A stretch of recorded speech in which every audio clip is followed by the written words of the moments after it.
Hello and welcome to the Metapod Podcast, Pokemon podcast that revolves around the evolving meta in a new week.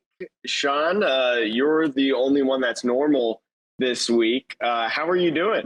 I'm good. I'm probably a little louder than you, I think. Jake is away from home. If you haven't, listeners will be able to tell, and I think viewers will also be able to tell. We don't see all of Jake's manga collection and everything behind him.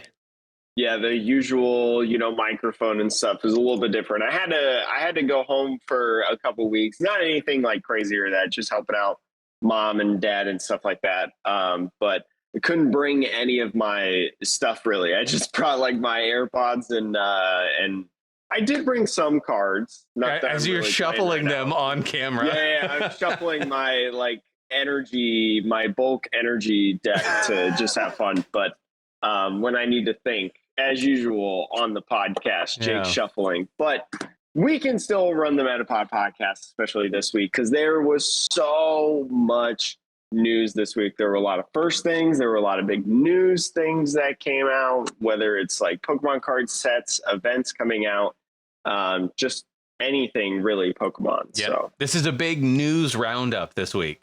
So this really is we're tired of hearing about this pre-Paldea Evolved format, right? The SV1 format. We're tired of talking about standard. Mew is winning. Yes, Mew is winning news. once again. The deck that never dies. But we'll get back into that format when we're ready for NAIC. I think maybe next week's pod we could talk about some predictions for that. Maybe. Yeah, next week's pod will definitely talk about predictions for North American International Championships for anyone who doesn't know what NAIC is. But it might be a little bit difficult because there's some it's really hard to test right now, and we'll talk about that later. Yeah.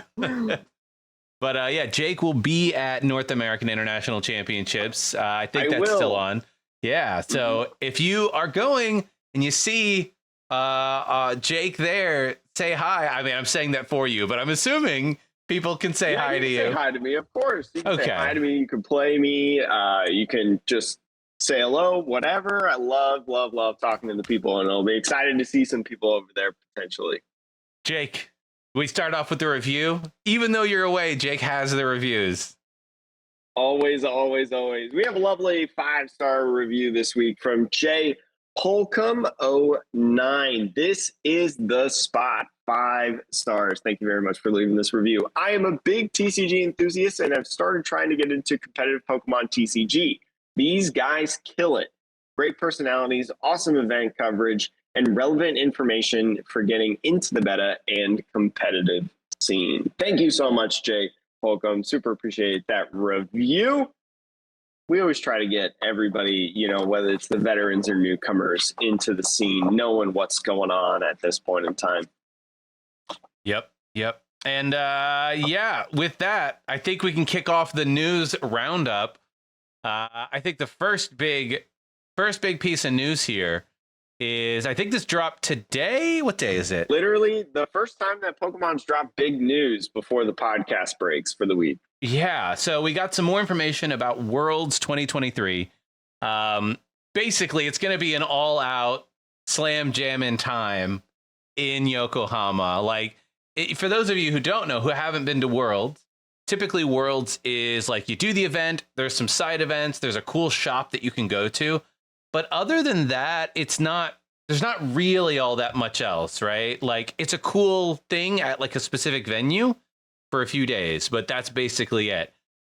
But in Yokohama, it's going to be an entire week of events, performances, shows, parties, all that stuff. For those of you going to Yokohama, either as a competitor or as a spectator, hopefully you got your badges. I feel like people will find out soon, right? Or they already did.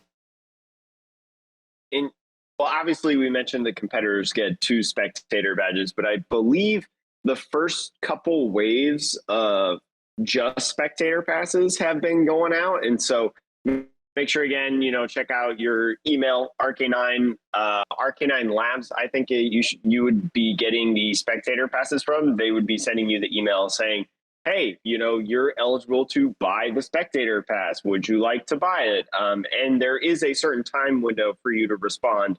before they give up your spot to another individual. So make sure, especially if you're expecting, potentially if you signed up for a spectator pass, just check your email like once when you wake up and then once when you go to bed, like every day. Just real quick, 5 minutes. But Jake, do you? I don't know if you have it pulled up on your phone, or I can go through the events. I have it pulled up. I have it pulled up on my computer. We're going to talk about a lot of these different events because Pokey Beach, where we're getting this article from, is a great list of what events are going to be there that we know of at this point. But I think, Sean said that usually there's not too many events. I think a really good point before we get into this is that a lot of these events have reservations via lottery system. We've talked about in Japan, the spectator badges, things like that. There's a lottery system. You have to put your name as a reservation, to say, hey, I'm interested, and then you get the chance to buy or go in. So a lot of these different things are going to require lottery system. It says in the Pokey Beach article as well, you can pick your top 3 preferred dates and times for most of these locations. You can also bring a certain number of guests with you, and all the events are free. So if you're going to Worlds, you're going as a spectator, you already know, or maybe you're still waiting on that email. Maybe, I don't know if you'll be able to, because I haven't clicked on the reservation site, the lottery system site, but make sure that you put yourself in there now sooner rather than later. And I actually did. It wasn't necessarily a lottery system, but I assume the reservation in terms of place and the date and time will be the same. I did a date and time for the Pokemon Center at NAIC. And I noticed when I was doing that some of the time slots were grayed out. So make sure that you do that now rather than later, start planning ahead. Don't wait until you get to the event. Wait till you get to the venue to be, doing your reservation and stuff, because there might not be a time that you like and you want to do. So make sure to do that now. Yeah. But I guess just talking about it, the first one that we're going to talk about, this Pokemon Matsuri Park. It's like a summer festival style event. It's going to be held in Rhino Park in Yokohama. I don't really know where that is, but for those of you who do, you now know. There's going to be a bunch of festival stalls themed around the Pokemon video games, Magikarp fishing, Pokeball throw, a Yagura stage with arranged tracks from the Pokemon video game series, taiko drum performances. Like, this seems like a park-based, like a themed event. So you're kind of getting a mini, I don't know, Disneyland or Universal experience without the rides. I feel like a good comparison of this for anybody who watches anime in here, it's like the high school anime episode where they go to like the fireworks festival. There's a bunch of stalls everywhere. Again, I can't confirm, but I feel like that's what it's going to be like if you need kind of a comparison, because Sean and I are saying these words and we don't know what these words are because we're silly, dumb Americans, but that's what I feel like it's going to be similar to if you're interested in that. Probably not fireworks, but again, there's going to be the video game music going on, the tracks, the drum performances as well. So it's going to be loud. It's going to be fun. It's going to be exciting. So it could be really cool. And I'd be interested in jumping in. You get some great, probably like local Japanese food. Right, traditional Japanese food, prizes, things like that. I'm sure there will be Pokemon exclusive prizes over there and things like that. The second event is We Move, a Pokemon Fantastic live show. I'm just going to read this verbatim. Pikachu gather at Rhino Park in Yokohama. Once night falls, their luminescent stage show set in a serene forest may touch your heart. Let's have the best summer ever with Pikachu.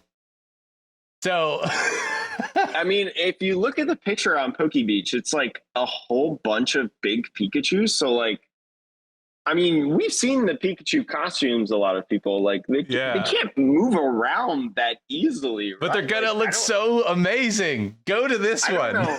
Yeah, if you've seen the Paldea Evolved promo that they put out, little commercial, or you've seen the Japanese Champions League streams, the weird Pikachu commercial dancing ones. I feel like that's what it's going to be like. It's probably, are these the inflate? Yeah, these are the inflatable Pikachus. You might have even seen them on like TikTok or Instagram, honestly. Like every now and again, there'll be videos with like a bunch of them dancing or one of them falls over. I think I've seen like, but they're like inflatable Pikachu costumes that people are standing in and they just like do this and sort of dance together. I don't know. This one seems like fun. There will be several other fantastic live shows. There will be Imagination Into the Next. That is going to be featuring Lucario, Greninja, other Pokemon in the historic Red Brick Warehouse. Is going to have splash effects, projection mapping. Seems like a lot of like water art based or water show based. I don't know if that makes sense to anyone. There's also Pikachu Gathering in the Grand Park Mall.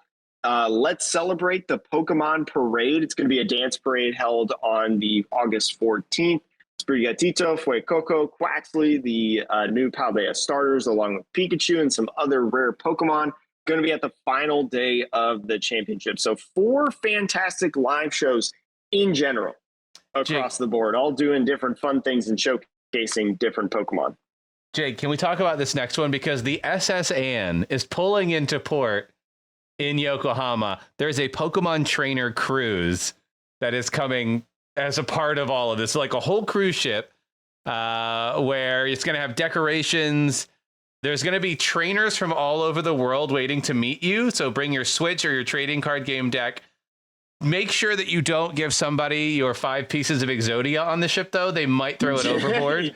So I do know that reference. I've watched the first 10 episodes of Yu-Gi-Oh. Yeah, that's a Yu-Gi-Oh reference. But yeah, like I don't know, there's like literally a cruise ship that you can go on and battle people in poker. This is the SS Anne, Jake. It's just exactly like the video game. Now all you have to do is just rub the back of the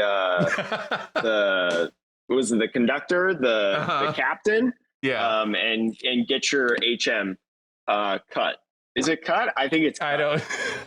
I think it's cut. I mean, all I know is I wonder how many people are going to be going up and down looking into the trash cans to see if there are any items that they can take. It'll be interesting. Find any Pokeballs in there. Right. I wonder if they would have like any Easter egg. Probably not. That wouldn't be sanitary. No, probably not. Well, there's no trash cans in Japan. For those of you who haven't been, Japan does not do public. Yeah, Japan does not really do public trash cans. I know you have to like sort your trash pretty well. Yeah, I mean, this is getting a little dark, but like in the 90s, there was a bomb scare. Not just scare. There was a bombs in trash cans in the 90s that happened for a very short window. And then the Japanese government removed most trash cans from public places. So interesting. If you go, also, now if you go, you might have to carry your trash around with you if you're getting stuff, or if you eat at 7-Eleven, just throw it away there. Just throw it away at 7-Eleven. Yes.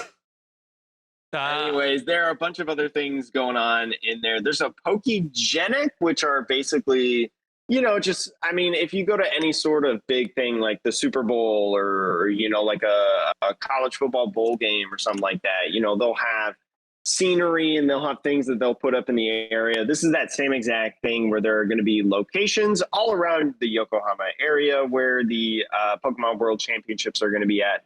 And there will be like different things that they put up that you can take photos next to. That's basically the easiest way to say it.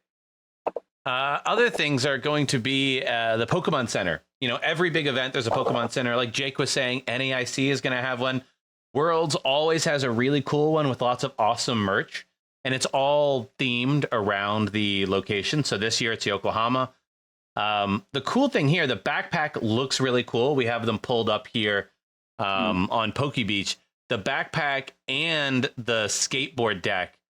Because it's got Pikachu eating a bowl of ramen. That's adorable. I really, really want the skateboard, and it's going to be so expensive online. And I don't think these are going to come out of Worlds. I mean, the store is going to feature 2 different lines of Pokemon World Championship exclusive merchandise, as well as a curated selection of products from the Pokemon Center. So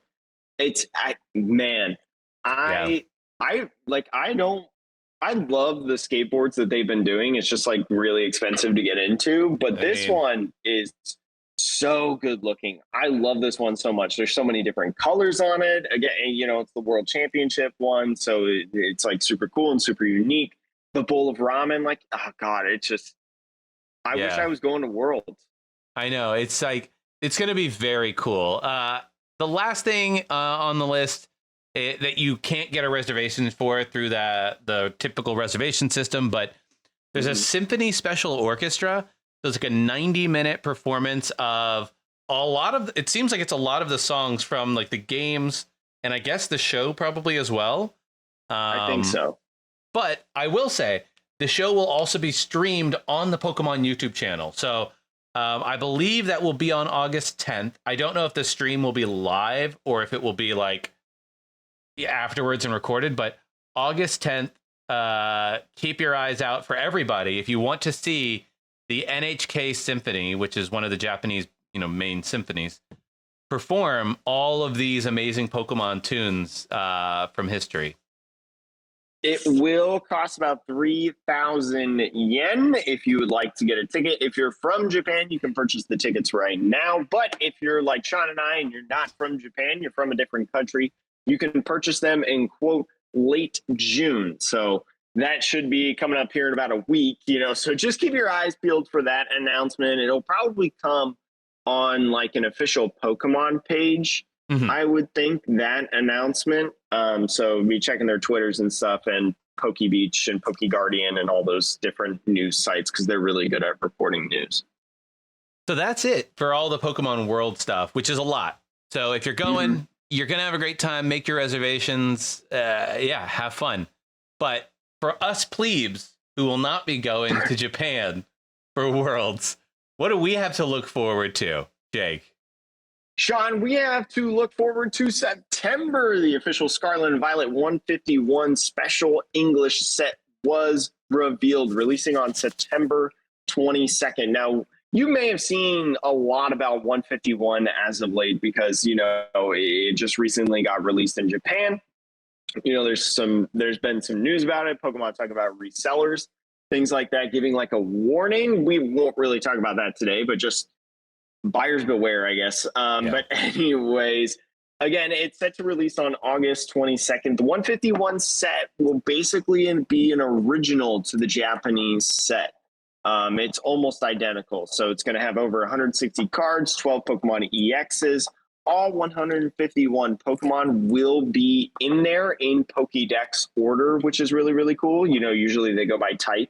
In terms of the numbered order of the set, but this expansion is going to just be in the 151 order, which is nice.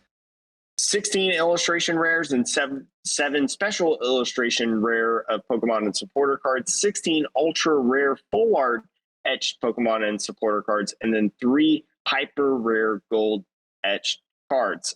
2 of the special illustration rares have been cut from this set. 2 illustration rares and 1 special illustration rares. They're going to be turned into promos for some of the English products. I think 2 of them have already been confirmed in what they're going in, and the other one has not been decided yet. The illustration rares are going to be the Snorlax and the Mewtwo, which the Mewtwo looks sick, by the way. This Mewtwo looks so good, Sean.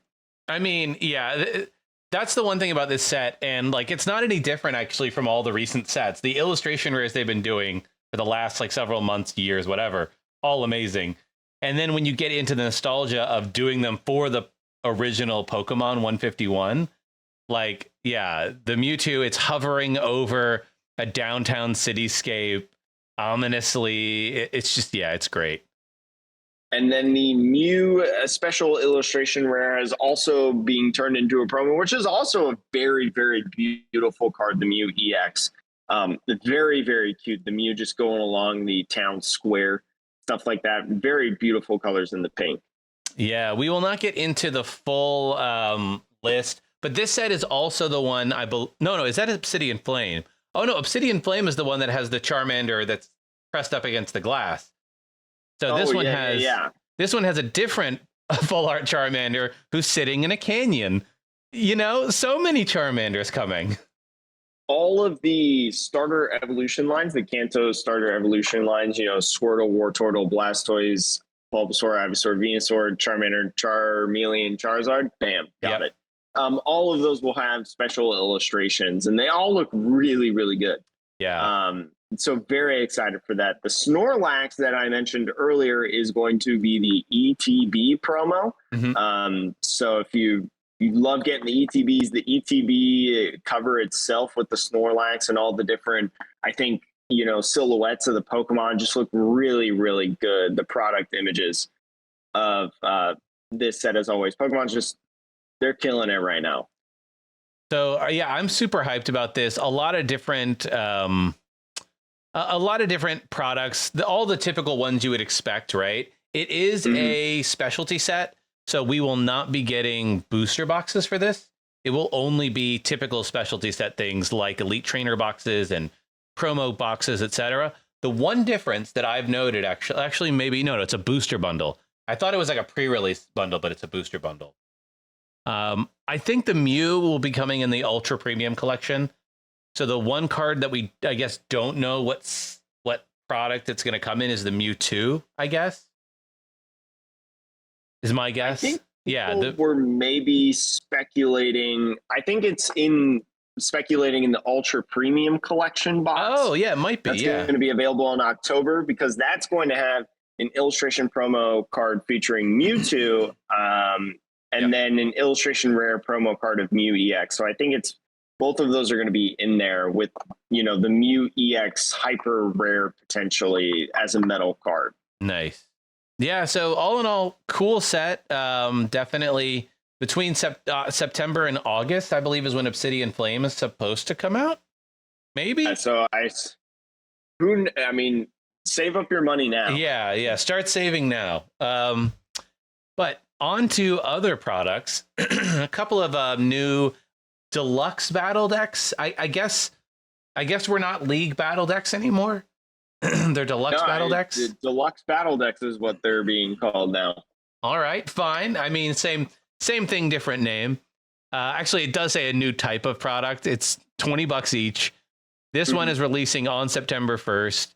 They're level 2 products, which I think means they'll contain a couple EXs typically. It's 2 of the ultra rares. So it's the Meowscarada and the Quaquaval. Yes. Meowscarada and Quaquaval. Quaquaval, they are going to be the 2 different decks. So in the battle deck, you're going to get 2 Meowscarada EXs, and then in the Quaquaval deck, you'll get 2 of those. They each also have a partner Pokemon that is in this set. The Quaquaval getting a Radiant Greninja, which is a hot commodity as of right now. So once again, I mean, they've been doing this a lot. They've been reprinting this guy a very, very good amount. So I'm very happy about this. You'll get a Radiant Greninja in there, and then the Meowscarada, you'll get a Radiant Alakazam, which I think is a pretty good partner for Meowscarada personally, since Meowscarada can spread the damage counters onto the bench. So very, very cool. Again, these are pre-made deck lists that if you're looking to get into the game, maybe you're looking to get some very, very good cards, like the Quaquaval deck gets a Baxcalibur line. I think a 3-2-2 line, so you can get a whole bunch of good stuff for that. And then, you know, just the Meowscarada line in general, because I think Meowscarada may be probably the best of the 3 starters, I think, in terms of a deck archetype. So being able to get those EX battle decks, run them at your leagues, modify your decks, they're great products. I will always hype up these battle decks. Yep. And at $20 each, you almost can't go wrong. Oh, yeah.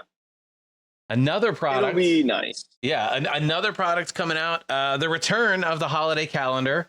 It's a little, does it always come out in September, or is that early? Is that me? Well, I don't know. Well, I don't know exactly when it comes out, but they have to put it out early, right? Because you got to get it before the countdown. Last year, it did release on September 1st. Okay, so yeah, I guess this is normal. I don't know. It just feels, I guess I don't pay too much attention to the holiday calendars personally. So like It does September feel 1st. really early. Yeah, I'm like, okay, we got September, October, and November. You get these early, but yeah, fair enough. But if you don't know what this is, basically it is a product that every single day, I think it's every single day of December, you're going to open up a little notch. If it's December 1st, you open up the first notch. December 13th, you open up the 13th notch. And you will get a Pokemon TCG, winter holiday themed thing. Sometimes it's a foil card. Sometimes it's a booster pack of a certain set. Sometimes it's a coin. There's a whole bunch of different selections in there. So it doesn't feel like the same thing every time. And you always kind of get something as well. With the booster pack, sometimes you don't get the big hit or whatever. But, with the coin, you're always going to get a coin. You're always going to get other things. So yeah, it's going to come in all of these selections, 8 different foil Pokemon TCG cards with the festive stamp. Now, these are really cool as well. If you didn't see last year's, a lot of these cards last year had this I don't know if it's going to be the same type of stamp, but they have a stamp on the side as, if you scroll down on PokeBeach, you can see where they have like a snowflake there. And so this Calyrex VMAX has a snowflake on it. And so this is competition legal, in the E-block. So you can put this card in your deck and it's kind of like max raritying your max rarity deck, spicing it up a little bit. So this is interesting, Jake. Do you think, because last year, there's always going to be a Pikachu, always. Then every other one, though, and then Delibird, it seems like makes sense because Delibird delivers gifts. Fine. Everything else, though, last year was basically ice type themed in some way. You had Abomasnow and Lapras, Ice Cube, Beartic, and then a 1/1 of the Calyrex VMAX line. So, well, I don't know. Like, are they going to do the ice theme again because it's the holiday calendar? And if so, is it going to be a Chen Pao? Maybe. I definitely think that they're going to dip their toes into many, many more ice type Pokemon. I don't know if Chen Pao will be it. I mean, they got to print these a lot in advance, and I would assume that they don't make these before like Paldea Evolved releases. So I don't know the time window of like how long it takes, to print out these products and then put them on shelves of distributors, right? Because they got to be ready by September 1st. That is what is it now? It's June, or whatever. So it's like 2 months away, 2-3 months away, something like that. So I don't know how fast they got to go, but it would be really, really cool if one of the promos was a Chen Pao, because I can't really recall too many like ice type B's and V maxes and stuff like that they've printed. I wonder if the other one, you could maybe do an Alolan Vulpix line of V and V Star. You probably could, yeah. So Alolan Vulpix VV Star, if they include Paldea Evolved, there's Baxcalibur in there. That's an ice type Pokemon. So, I think the point of this is a great gift. It's $50, which I'm going to be honest, I'm just going to give my opinion now. It might be like not too expensive for what you get, but like 5 of them are booster packs. You get 8 cards with stamps, which are cool if you're just purely a collector, like, and you really just want alternate versions of things. But, playability wise, most of them are not going to be particularly interesting. And so like, it is one of those like awkward, like, get it if you have a person in your life who just loves Pokemon, but isn't so concerned about playability. That would be, I think, that sweet spot. Person or families with, young kids. Oh, kids are going to love great. This. Yeah. Yes. I actually still have my advent calendar from last year because my sister gifted me the advent calendar, but I got it on Christmas. So it was like after the advent calendar. So I've been holding on to it for a year. Oh no. So you haven't opened it? Did we spoil it with all the Calyrex stuff? No, I mean, I knew it was in it because we've been doing the Metapod and stuff. Spoilers. I've seen it. We should be like spoilers for those who didn't open last year's calendar. Yeah, I guess we're showing everything that's in this. But yeah, I mean, you get a really cool variety of things. It's just a fun, little, neat, cool thing to open, and again, families especially. Yeah. Jake, there was a little bit, this is the last bit of product news that we're going to cover today. And this one I think was a surprise to everybody. What was this surprising piece of news, Jake? The surprise that came in were the Obsidian Flame promo cards. The pre-release promo cards were revealed. I think it was like last week or something like that. So you may have heard of this, but if you have not, the Obsidian Flames promos have been revealed for that set coming out. So what? I think it's in August 11th.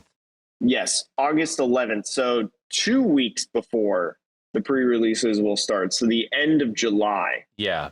But that means that these were revealed like more than a month in advance, like a month and a half, which is very early, to be honest. Yeah, this article was posted on Poke Beach on June 7th. So it's like, yeah, it was a long time to hold these. But I feel like the Paldea Evolved ones we got pretty early too. Maybe. I don't know. I know that this feels particularly early because I think Paldea Evolved isn't even, when this came out, Paldea Evolved was still in pre-release maybe, and getting the promos for the next pre-release revealed. Yeah, pretty close. Or like Paldea Evolved just released like 2 days ago. So this definitely, officially. It's not like a huge deal. It was just a little surprising, I think. It's also kind of weird that this release is like so close to the 151 announcement. But anyways. Yeah. The different Obsidian Flames promos are going to be Palafin, right here, Cleffa, Togekiss, and Mawile. So, Sean, do we want to go through these and tell people what these are? We could do it real quick. Now, we don't know the full set list, so I don't know how great these are going to be in relation, but Palafin is a stage 1 dolphin and 150 HP. Jet Punch does 30. Jet Punch does 30. Jet Punt. 30 and 30 to one of the bench. So for 1 energy, it's not terrible. It's not great, but it's not terrible. Justice Kick, which is an interesting name, for 2 water energy does 210. And if it didn't move from the bench to the active, then it does nothing. So it's a 210, but it's like the old Hoopa, where you have to move it to the active that turn to do something. But 210 on a stage 1 water is pretty good. I think about this as well. I don't know if there's a need for a water Pokemon in a Zoro box deck, but 210 is a stage 1 attack from Zoro box. All you have to do is move from to the actives. Pretty decent. It's pretty interesting. It is complicated though that it's 2 water energies specifically and not like 2 colorless energies. So you have to use it on like a reversal turn. Exactly. So I don't know. I would assume that you'd probably play with it in like a Baxcalibur list or, maybe Zoroark with like a lot of EXP shares. Yeah. Something of the sort. And we have many switching effects in the format, rope switch, switch cart, many different things to be custom catchers, things like that. So it'll be interesting to see how this card is affected and if it becomes playable or like in a niche 1/1 line or something like that. If only we had Ditto. Yeah, I will say, and in a pre-release format, doing 210 damage for 2 energy on a stage 1 is kind of unheard of. That's crazy. Pretty good. It's a little tricky because in a pre-release format, though, you're not going to have a lot of switching. No. If you have a lot of switching, it's a lot of manual switching. Yeah. So I wonder if they'll put the Palafin with like Baxcalibur again, have Baxcalibur in another pre-release kit. Or maybe just put energies on. Or maybe, Jake, you will... The way that they balance it is either they expect you to take a turn to attach to an active and then retreat it. So it's actually 3 turns. Or maybe they'll put a switch card. Maybe like 1 switch card or 2 switch cards or something like that in there. I hope so.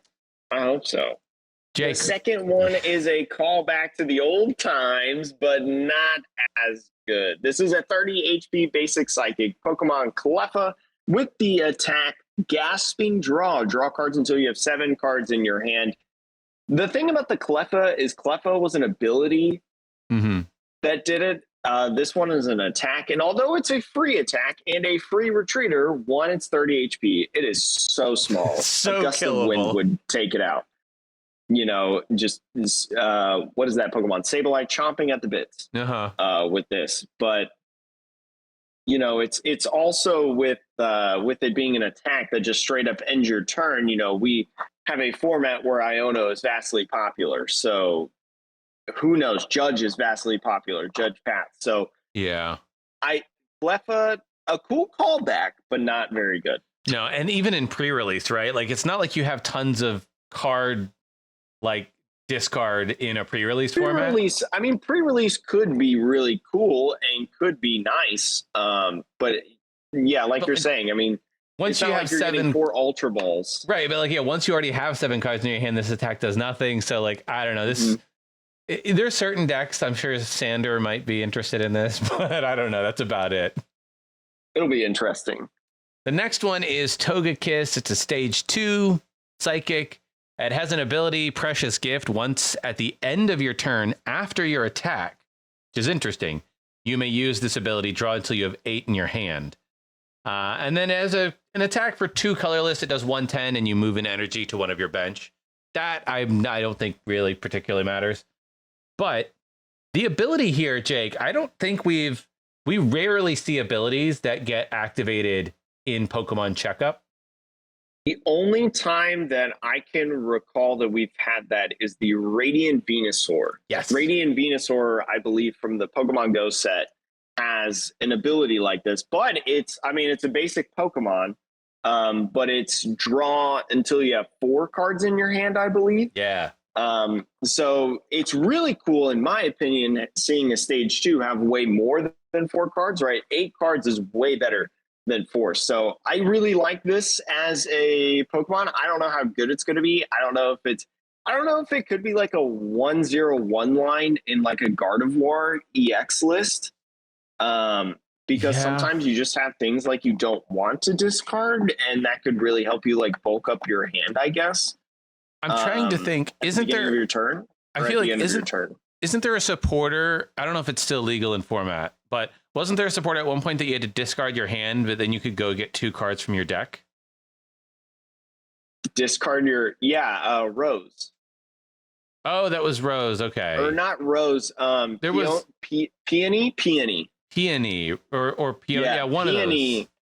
Peony was discard your hand and then grab 2 cards, I believe. I don't know if that's still legal though. Like I can never remember right now, like which ones are D and E block, but I think it's still legal because Peonia is still legal. Okay, and they were in the same set, Chilling Reign. Oh, okay, so yeah, I think it's E block. I think that, you know, depending on the type of deck you play, this could find a home in that kind of deck. And I know that, like, you know, we do have Bibarel still, so it's kind of like, what would you rather play? Would you rather play this where you would draw at the end of your turn, or Bibarel where you can do something on your turn?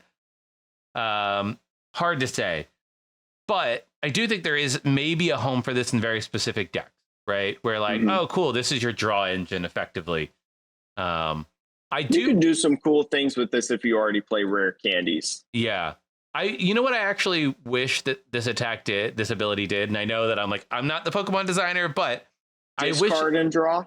Well, I wish the attack was like the ability that once during Pokemon Checkup, you may use this ability, draw cards until you have 8, because then this is an Iono. Like if you get Iono down to 2, but you've built up a Togekiss, then on the checkup phase between your opponent's turn and your turn, you could draw back up to 8.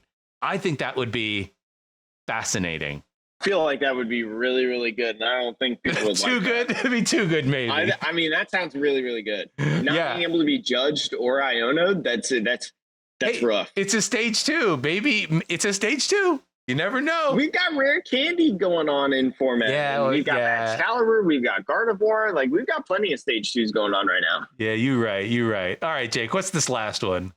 This last one is Mawile, 90 HP, lovable metal Pokemon, basic, has the ability Special Eater. When you play this Pokemon from your hand onto your bench during your turn, you may discard a special energy from your opponent's active Pokemon. I need to look up, is this the same ability as Mawile GX? Oh, interesting. Like if they had the same, like when it comes into play type ability? Oh, yeah, it's got that kind of same ability. Mawile GX was your opponent reveals their hand, put any number of basic Pokemon on the bench.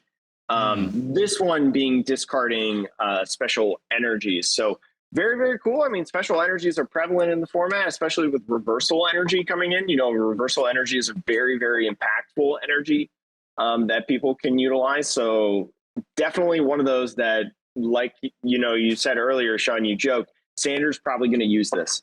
Yeah. It's 90 HPs. It's a basic Pokemon. Like the special energies are running around. This is definitely going to be a one attack in his deck. Yeah, it is. It's I feel like it's weird. Like this card, Cleffa, and maybe honestly even Togekiss, they all feel like cards that are being designed for Sander, because it's like, yeah, I don't mind leaving a 30 HP in the active. I know it'll get knocked out, but I want to draw cards. Togekiss, I don't mind emptying my hand to do some stupid effect because I want to draw cards. Mawile, I don't mind taking up a bench spot to discard a special energy. Because that could be the difference of Pokemon attacking and non-attacking. So, I mean, yeah, it's interesting seeing more and more powerful coming into play abilities on these one prizers. And I see it's an interesting thing to see that they needed Scoop Up Net to rotate. Because otherwise, this is just...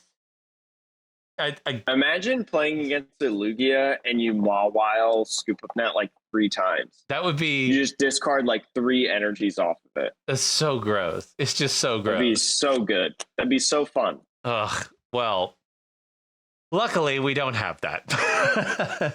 Not yet, at least, but there are still many cards to be announced because Japan's Ruler of the Black Flame, which is the Japanese version of, Obsidian Flames, or part of it, it releases in July. So we don't have that revealed yet or any of those cards. So we don't really know anything about the set list yet, except for like these promos and maybe like a couple other ones that they've revealed in Japan. But once we get Obsidian Flames, we will talk about it. We will do a set review as always, but now's not the day for that. Okay, done with the Pokemon, news updates on products. Now to a couple of other pieces of news. The first one, there is a Pokemon TCG documentary series. I think we actually talked about this, I want to say like a year plus ago. They were doing a casting call. If any of our longtime listeners remember, there was a casting call for a documentary about Pokemon players. And after that casting call, it just kind of like, there was no disappeared. Word. Yeah. Yeah. I think there might have even been like, is this going on Netflix? There was like some questions about that, but they finally announced what happened. It's a 3-part documentary series called How Do You Play?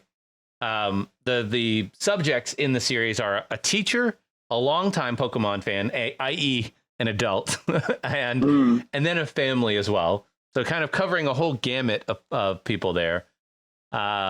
And they are all being debuted on the official Pokemon website of all places. And all 3 of them as well have been released at the time of this recording.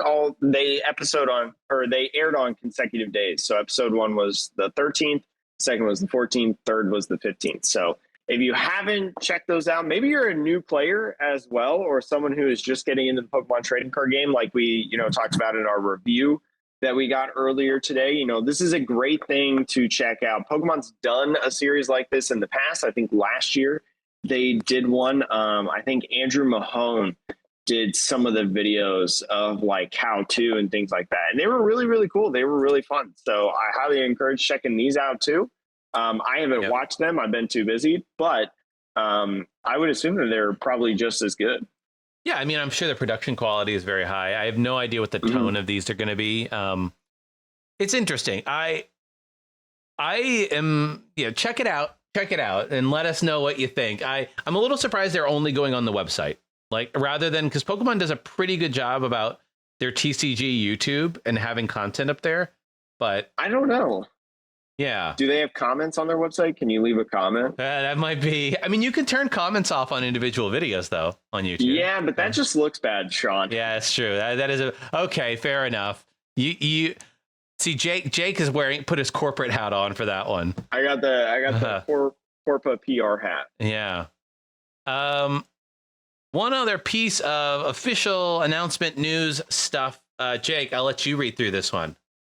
So we usually do not talk too much about scandals, things like that. A lot of the negative things that may happen in the Pokemon community. We try not to focus on things like that. But if you do not know, after the Hartford Regionals, there was a video that released of the champion, and it was a video that was definitely not something that the community of Pokemon would allow and want representing the Pokemon community. You can, I mean, Jake, look up the official stuff.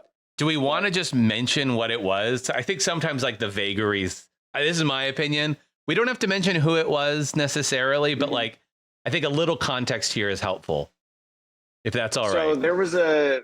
So after the Hartford Regionals concluded, there was a video that surfaced on social media of the champion just hanging out with his friends. Is before, the before the Regional whole championships that yes.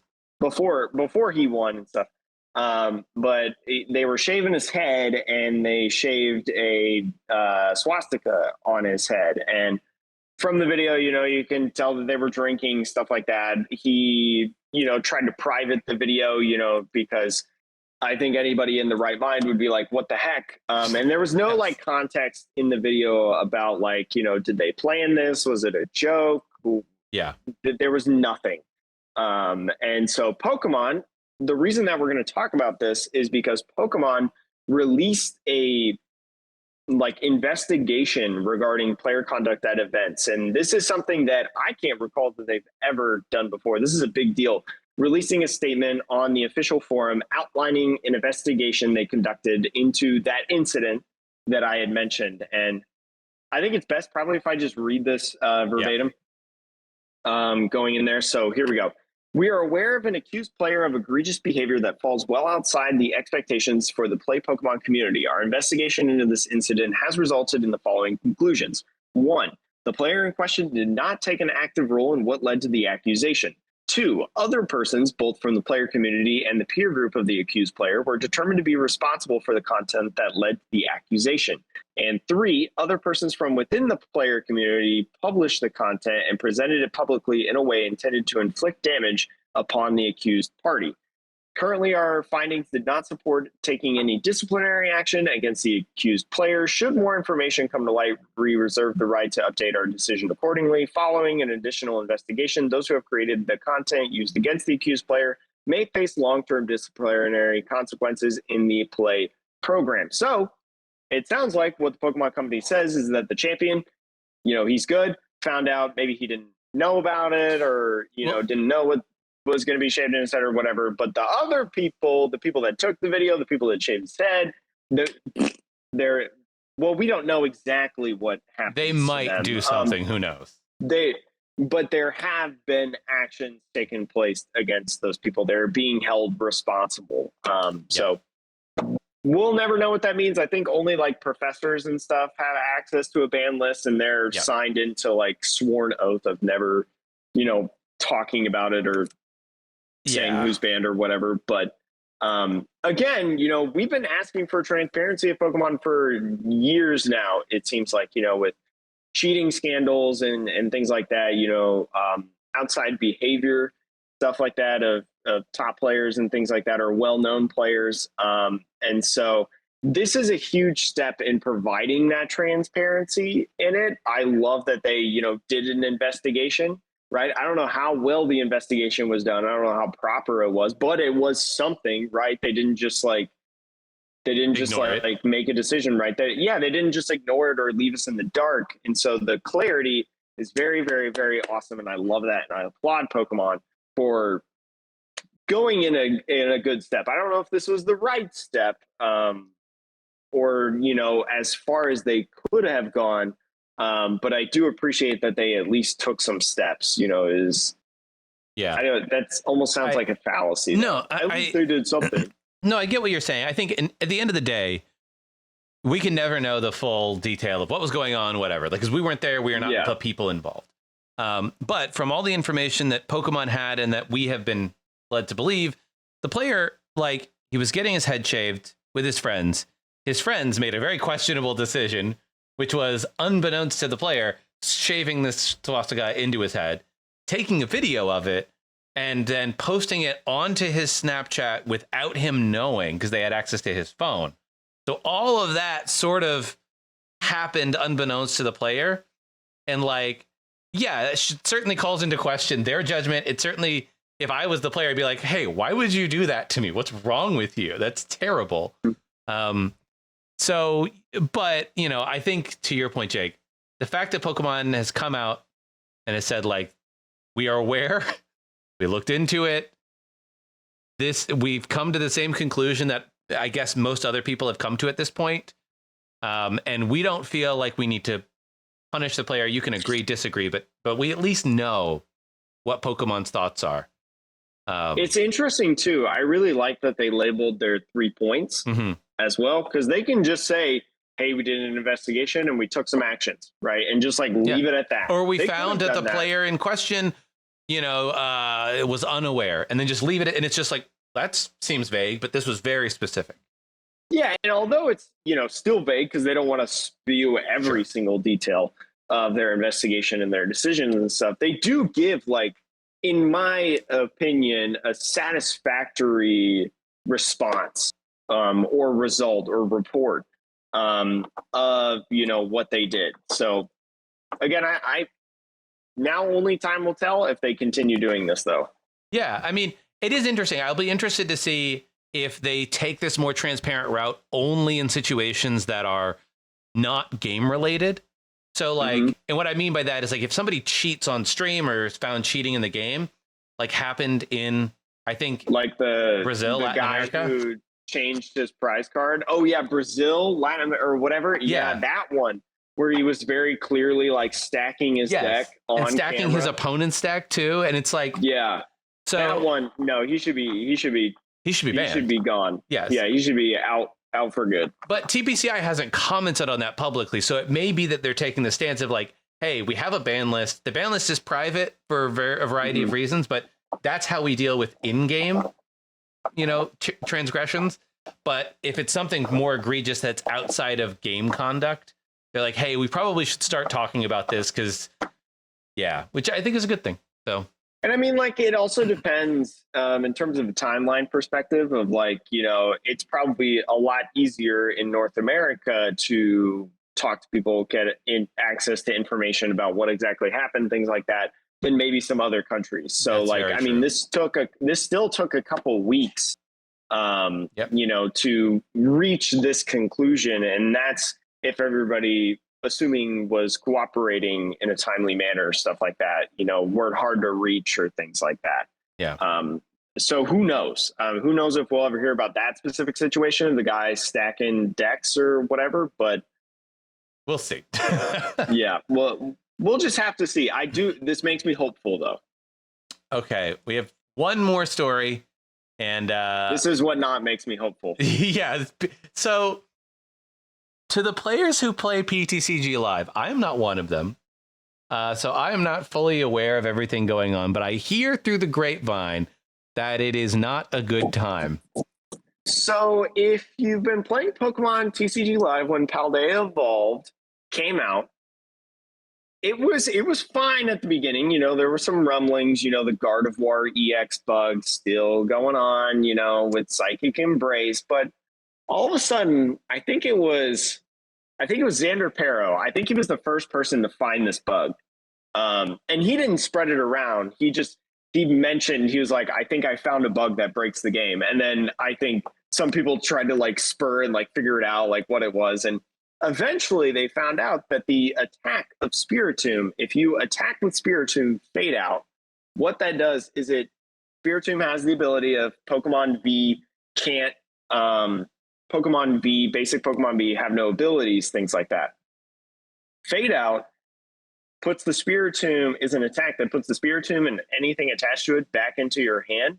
So if you did Fade Out and then put up another Pokemon, it would freeze the game for your opponent to where they couldn't do anything, and it would time out your opponent.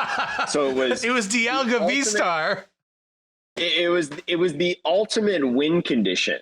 But as time went on, they found out that you could do it with even more cards. You could do it with Penny, right? If you used Penny to pick up a Spiritomb or a Ting Lu, anything that had some sort of like ability locking sort of effect, if you did a pickup of any of those Pokemon, it would freeze the game for the other opponent. So there was so many cards that they found out in the standard format very quickly, by the way, that this was terrible. And when I tell you that it was littered all over ladder for the couple hours, Sean, I queued up like 4 games in a row to a Spiritomb like time lock deck. It was agony on ladder. And so Pokemon released this official statement over on one of the, I think this is the forum for bugs and fixes. Probably, potentially, but I'm not sure. Trust Your Pilot reported this. We follow Trust Your Pilot because Trust Your Pilot is the Pokemon #1 Pokemon TCGL creator posting about these bugs, whatever. But anyways, they said, we want to share some important updates regarding the game that will impact your gameplay experience this weekend and in the incoming weeks. The removal of Spiritomb and Penny from the game resulted in a cascade of other reported issues with similar interactions. This helped us identify more cards, and we have decided that it's a significant disruption to the overall game. We should temporarily ban cards more likely to be used in the standard format. We understand this decision will disappoint those who utilize these cards, but it's a necessary step to uphold the integrity of the game. Team is working on a hotfix plan to release next week. This upcoming update addresses bugs with Gardevoir EX's Psychic Embrace abilities and interactions with Temple of Sinnoh, Stadium Card, and Reversal Energy. So that's really good. They're thinking about fixing it. However, this hotfix may also resolve some reported issues that we've recently received. With that in mind, the team is actively developing an extra hotfix specifically aimed at resolving the issues responsible for temporarily removing many cards from the game. This update is a priority that we're working to get out as soon as possible. We'll provide more details here on the timing once we've verified a fix and plan to implement it. Thank you to the community for your patience while we get this resolved. I mean, yeah, the integrity of the game, if the game doesn't work, then yeah, the integrity of the game. Then you have to like remove the cards. Yeah, and let me tell you, Sean, so we have Gardevoir, Temple of Sinnoh, and Reversal Energies have an interaction that is very much bugged. Right? Freezes the game. So what you're telling me is play Lugia. What you're telling, yeah, pretty much. Like that's, but be careful because Lugia can play Reversal Energies, and if they face a Gardevoir with Temple of Sinnoh, if they accelerate Reversal Energies, they're going to be stuck. So please be careful if you're playing Lugia. It happened to Azul last night in his first game back on PTCGL, and he had a meltdown. It was awesome. Respectively so. You know, proper response in my opinion. But anyways, Sean, if you go to the other one that I sent you, there's a card ban list that we can go over of cards that got banned that you're probably definitely not using to prepare for NAIC or anything like that. Spiritomb, Ting-Lu EX, Klefki, right? Empoleon V, Aerodactyl V-Star, one of the Metapod's favorite cards in recent times, Gorbis as well, all of these cards. So, you know, if you're going to NAIC and you don't have a friend group that you can play with on the reg, you know, tough luck. I know that it's so bad in my opinion, just with that. Like, I would not do proper testing. Like, I'd rather test against the AI in the game. But there's people like Andrew Mahone. I think Andrew Tricky Jim, for anyone who doesn't know his real name. Andrew Mahone is literally flying to Wisconsin. He's from like Akron, Ohio. He's flying to Wisconsin to be able to get proper testing in. Yeah. I mean, with Riley Hubert, his buddy. Yeah. Look, if you can't trust, and that's the thing, like these are the current bug cards that we know about. But what you also know is anytime there's an update to any piece of software, right? There's always the potential for more bugs, for bugs that either didn't exist or maybe bugs that were not being exploited because people didn't know about them. So exactly, it's like I wonder if Klefki and like the Penny Klefki combo has been bugged the whole time and we just didn't know about it. Right? Like who knows? Honestly, who knows? It's just so strange to me. It's just so bizarre. Yeah, and it's infuriating. Yeah, the Pokemon Company, I think a lot of people, ourselves included, when we first heard about them taking over the game experience, because, you know, PTCGO wasn't perfect. We were like, hey, if it's being brought in-house, Maybe that means they care more about it. And I don't think they don't care. I want to make that clear. I think they clearly care. The people that work on any product like this, right? The people that work on it care. It's just interesting because it, like, I don't know, it just doesn't feel like Pokemon TCG Live was a priority, in my opinion.